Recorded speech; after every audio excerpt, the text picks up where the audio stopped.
राधे राधे मेरे प्यारे भाइयों बहनों माताओं व बंधुओं।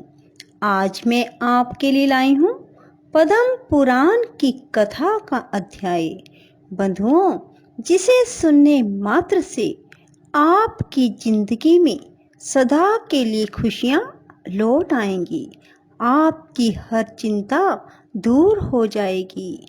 बंधुओं, यदि आपने हमारे चैनल को अब तक सब्सक्राइब नहीं किया तो ज़रूर करें और बेल आइकन दबाना ना भूलें, ताकि आपको हमारी आने वाली सभी वीडियोस की जानकारी सबसे पहले हो सके।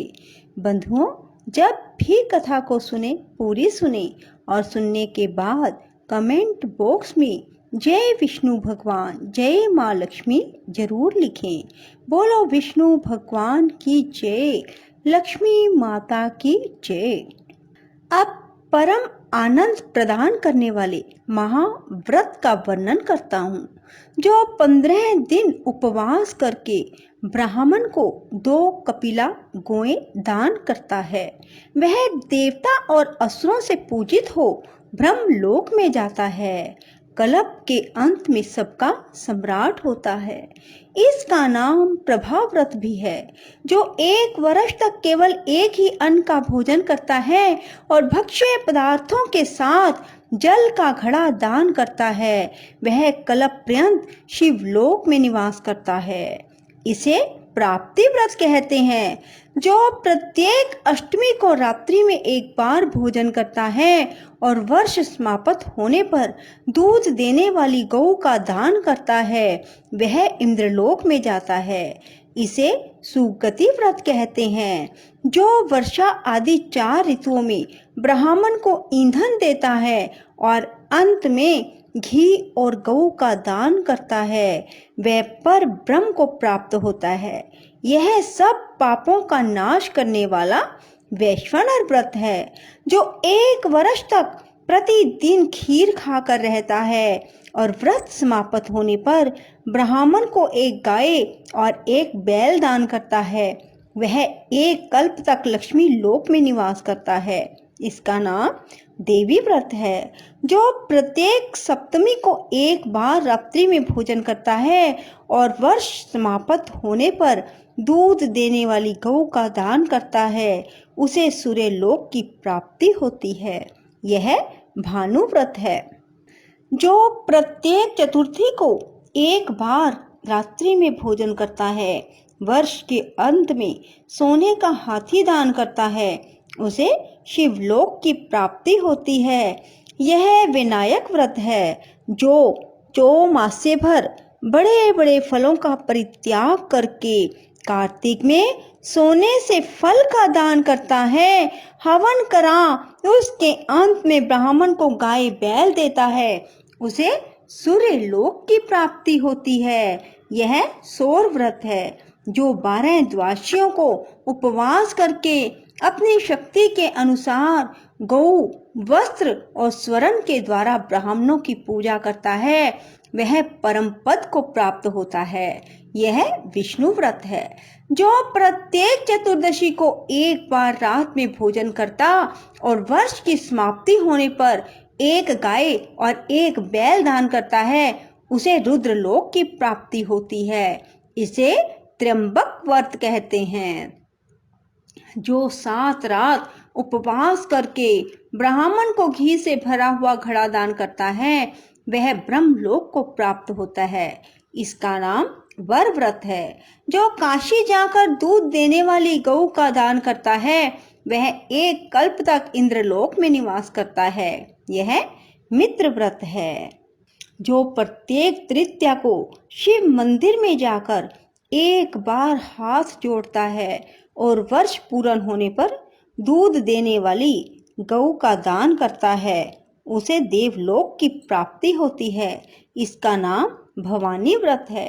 जो माघ भर गीला वस्त्र पहनता और सप्तमी को गोदान करता है, वह कल्प पर्यंत स्वर्ग में निवास करके अंत में पृथ्वी पर राजा होता है। इसे तापक व्रत कहते हैं।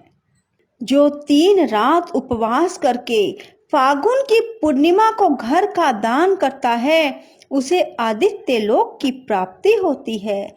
यह धाम व्रत है।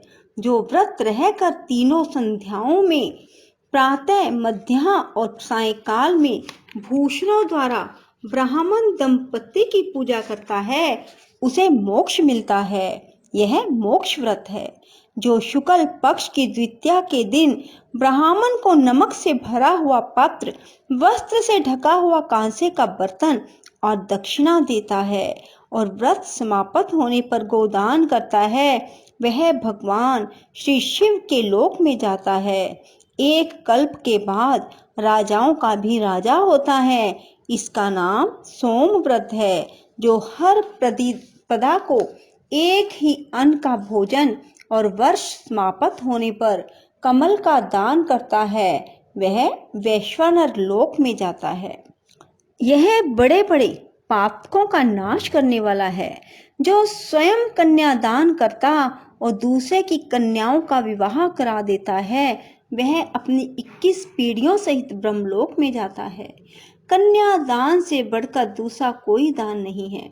विशेषतः पुष्कर में और वहां भी कार्तिकी पूर्णिमा को जो कन्या दान करेंगे, उनका स्वर्ग में अक्षय वास होगा। जो मनुष्य जल में खड़े होकर तिल की पीठी के बने हुए हाथी को रत्नों से विभूषित करके ब्राह्मण को दान देते हैं, उन्हें इंद्रलोक की प्राप्ति होती है। जो भक्ति पूर्वक इन उत्तम व्रतों का वर्णन पढ़ता और सुनता है, वह 100 मनवंतरों तक गंधर्वों का स्वामी होता है। स्नान के बिना ना तो शरीर ही निर्मल होता है और ना मन की शुद्धि होती है। मन की शुद्धि के लिए सबसे पहले स्नान का विधान है। घर में रखे हुए अथवा तुरंत के निकाले हुए जल से स्नान करना चाहिए। मंत्रवेता विद्वान पुरुष को मूल मंत्र के द्वारा तीर्थ की कल्पना कर लेनी चाहिए। ओम नमो नारायणाय, यह मूल मंत्र बताया गया है। पहले हाथ में कुश लेकर विधि पूर्वक आचमन करें तथा मन और इंद्रियों को संयम में रखते हुए बाहर भीतर से पवित्र रहें। फिर 4 हाथ का चौकोर मंडप बनाकर उनमें निमन अंकित वाक्यों द्वारा भगवती गंगा का आवाहन करें। गंगे, तुम भगवान श्री विष्णु के चरणों से प्रकट हुई हो। श्री विष्णु ही तुम्हारे देवता हैं, इसीलिए तुम्हें वैष्णवी कहते हैं। देवी, तुम जन्म से लेकर मृत्यु तक समस्त पापों से मेरी रक्षा करो। स्वर्ग, पृथ्वी और अंतरिक्ष में कुल 3.5 करोड़ तीर्थ हैं। वह वायु देवता का कथन है। माता जाह्नवी, वे सभी तीर्थ तुम्हारे भीतर मौजूद हैं। देवलोक में तुम्हारा नाम नंदिनी और नलिनी है। इसके सिवा दक्षा, पृथ्वी सुभगा, विश्वकाया, शिवा, अमृता, विद्याधरी, महादेवी, लोक प्रसादिनी, क्षेमा, जाह्नवी, शांता, शांति प्रदायिनी आदि तुम्हारे अनेकों नाम हैं। जहाँ स्नान के समय इन पवित्र नामों का कीर्तन होता है, वहाँ त्रिपथ गामिनी भगवती गंगा उपस्थित हो जाती है। 7 बार उपयुक्त नामों का जप करके संपुट के आकार में दोनों हाथों को जोड़कर उनमें जल लें। 3, 4, 5 या 7 बार मस्तक पर डालें। फिर विधि पूर्वक मृतिका को अभिमंत्रित करके अपने अंगों में लगाएं। अभिमंत्रित करने का मंत्र इस प्रकार है। अश्वक्रांते, रथक्रांते, विष्णु क्रांते, वसुंधरे, मृतिके हर में पापम यन्मया दुष्कृतम कृतम। उद्धृतासि वराहेन कृष्णेन शतबाहुना, नमस्ते सर्वलोकानां प्रभवारिणे सुव्रते। वसुंधरे, तुम्हारे ऊपर अश्व और रथ चला करते हैं। भगवान विष्णु ने वामन रूप से तुम्हें एक पैर से नापा था।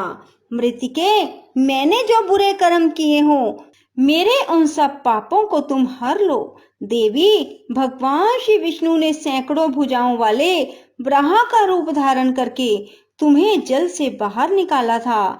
तुम संपूर्ण लोकों की उत्पत्ति के लिए अग्नि के समान हो। सुव्रते, तुम्हें मेरा नमस्कार है। इस प्रकार मृतिका लगाकर पुनः स्नान करें। फिर विधिवत आचमन करके उठे और शुद्ध सफेद धोती और चद्दर धारण कर त्रिलोकी को तृप्त करने के लिए तर्पण करें। सबसे पहले ब्रह्मा, विष्णु, रुद्र और प्रजापति का तर्पण करें। तत्पश्चात देवता, यक्ष, नाग, गंधर्व, श्रेष्ठ अप्सराएं, क्रूर सर्प, गरुड़ पक्षी, वृक्ष, जंभक आदि असुर, विद्याधर, मेघ, आकाशचारी जीव, निराधार जीव, पापी जीव, धर्मपरायण जीवों को तृप्त करने के लिए मैं जल देता हूँ, यह कहकर उन सबको जलांजलि दें। देवताओं का तर्पण करते समय यज्ञोपवीत को बाएं कंधे पर डाले रहें। तत्पश्चात उसे गल में माला की भांति धारण कर लें और मनुष्य, ऋषियों, ऋषि पुत्रों का भक्ति पूर्वक तर्पण करें। सनक, सनंदन, सनातन, कपिल, आसुरी, वोढु और पंचशिख ये सभी मेरे दिए जल से सदा तृप्त रहें, ऐसी भावना करके जल दें। इस प्रकार मरीचि, अत्रि, अंगिरा, पुलस्त्य, पुलह, कर्तु, प्रचेता, वशिष्ठ, भृगु, नारद और संपूर्ण देव ऋषियों एवं ब्रह्म ऋषियों का अक्षत सहित जल के द्वारा तर्पण करें। इसके बाद यज्ञोपवीत को दाएं कंधे पर करके बाएं घुटने को पृथ्वी पर टेक कर बैठें।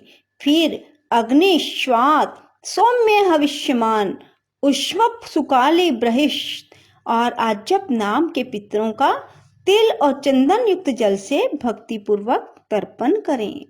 इसी प्रकार हाथों में कुश लेकर पवित्र भाव से परलोकवासी पिता, पितामह आदि और मातामह आदि का नाम, गोत्र का उच्चारण करते हुए तर्पण करें। इस क्रम से विधि और भक्ति के साथ सबका तर्पण करें। शेष अगले अध्याय में। राधे राधे, जय श्री कृष्णा। बंधुओं, यदि आपको हमारी वीडियो पसंद आए तो इसे लाइक करें और शेयर भी जरूर करें। धन्यवाद।